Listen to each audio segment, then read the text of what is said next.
Hello കുട്ടികളെ,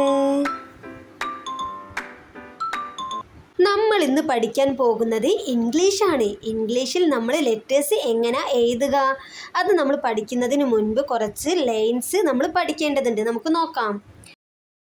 first തന്നെ നമ്മൾ പഠിക്കുന്നത് സ്റ്റാൻഡിങ് ലൈന്. നമുക്ക് എങ്ങനെയാണ് സ്റ്റാൻഡിങ് ലൈന് വരയ്ക്കുന്നത് എന്ന് നോക്കാം. ഇങ്ങനെ നീളത്തിൽ വരയ്ക്കുന്നതിനെയാണ് നമ്മൾ എന്ത് പറയുന്നത്? സ്റ്റാൻഡിങ് ലൈൻ എന്ന് പറയുന്നത്. നമുക്ക് നോക്കാം, ഒന്നുകൂടെ വരയ്ക്കാം. ഇങ്ങനെ നീളത്തിൽ വരയ്ക്കുന്നതാണ് സ്റ്റാൻഡിങ് ലൈൻ. ഇതാണ് എന്ത്? Standing line. ഇനി അടുത്തതായി നമുക്ക് സ്ലീപ്പിംഗ് ലൈന് നോക്കാം.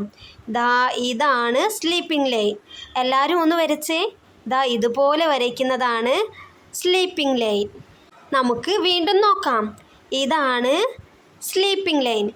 ഇങ്ങനെ നീളത്തിൽ ഇങ്ങനെ വരയ്ക്കുന്നതാണ് സ്ലീപ്പിംഗ് ലൈൻ. ഇപ്പം നമ്മൾ സ്റ്റാൻഡിംഗ് ലൈനും സ്ലീപ്പിംഗ് ലൈനും പറഞ്ഞു അല്ലേ? ഇനി അടുത്തതാണ് റൈറ്റ് സ്ലാൻഡിംഗ് ലൈന്. ഇതെന്താണ്? Right slanting line. ഇങ്ങനെ വരയ്ക്കുന്നതാണ് എന്ത്? Right slanting line. ഇനി നമുക്ക് അടുത്തത് നോക്കാം. ഇനി നമ്മൾ അടുത്തതായിട്ട് വരയ്ക്കാൻ പോണത് ഇതാണ് ലെഫ്റ്റ് സ്ലാൻഡിംഗ് ലൈന്. ഇതിനെന്താ നമ്മൾ പറയുക? Left slanting line. ഇങ്ങനെ സൈഡായിട്ട് ഇങ്ങനെ വരയ്ക്കുന്നതിനെയാണ് നമ്മൾ എന്ത് പറയുക?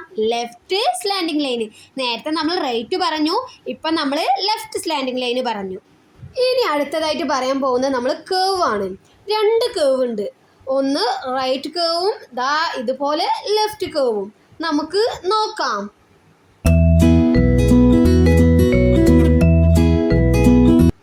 ഇനി നമ്മൾ റൈറ്റ് കേവ് എങ്ങനെയാണ് വരയ്ക്കുന്നതെന്ന് പഠിക്കാം.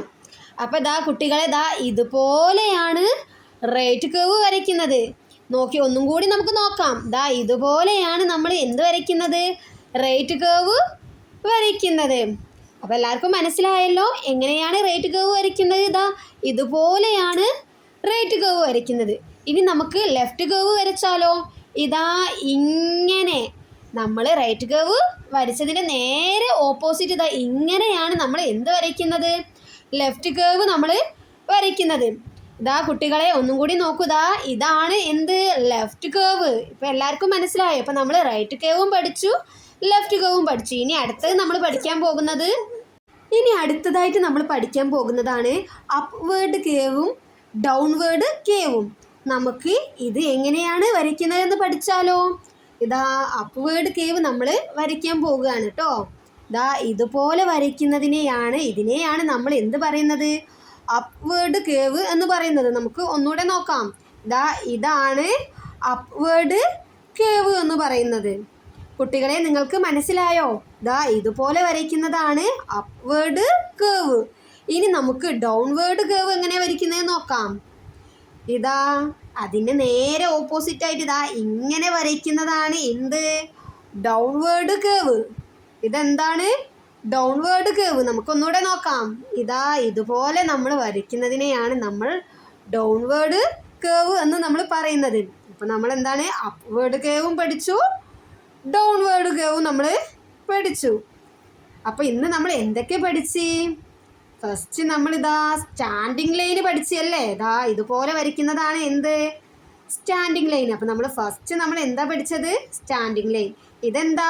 Sleeping line. ഇതെന്താണ്? നമ്മൾ രണ്ടാമത് പഠിച്ച ഇതാണ് നമ്മൾ സ്ലീപ്പിംഗ് ലൈന്. നമ്മൾ സ്റ്റാൻഡിംഗ് ലൈന് പഠിച്ചു, സ്ലീപ്പിംഗ് ലൈന് പഠിച്ചു. ഇനി നെക്സ്റ്റ് നമ്മൾ ഇതെന്താണ്? Right slanting line. ഇതെന്താണ്? Left slanting line. നമ്മൾ എന്തൊക്കെ പഠിച്ചു? Standing line, sleeping line, right slanting line, then left slanting line. നമ്മൾ ഇനി അടുത്തതായിട്ട് നമ്മൾ എന്താ പഠിച്ചത്? റൈറ്റ് കേവ് നമ്മൾ പഠിച്ചു അല്ലേ? നമ്മൾ എന്താ പഠിച്ചത്? റൈറ്റ് കേവ് നമ്മൾ പഠിച്ചു. ഇനി അടുത്തത് എന്താണ്? Left curve. നമ്മൾ റൈറ്റ് കേവ് പഠിച്ചു, ലെഫ്റ്റ് കേവ് പഠിച്ചു. അടുത്തതായിട്ട് എന്താണ്? അപ്വേർഡ് കേവ് നമ്മൾ പഠിച്ചു. നമ്മൾ അപ്വേർഡ് കേവ് കഴിഞ്ഞിട്ട് നമ്മൾ എന്താ പഠിച്ചത്? ഡൗൺവേർഡ് കർവും പഠിച്ചു. കൂട്ടുകാരെ, നിങ്ങൾക്ക് ഈ ക്ലാസ് ഇഷ്ടമായാൽ നിങ്ങൾ ലൈക്കും സബ്സ്ക്രൈബും ചെയ്യണേ. കൂടാതെ നിങ്ങളെ നല്ല കൂട്ടുകാർക്ക് ഇത് ഷെയറും ചെയ്യണേ. അപ്പോൾ ബൈ.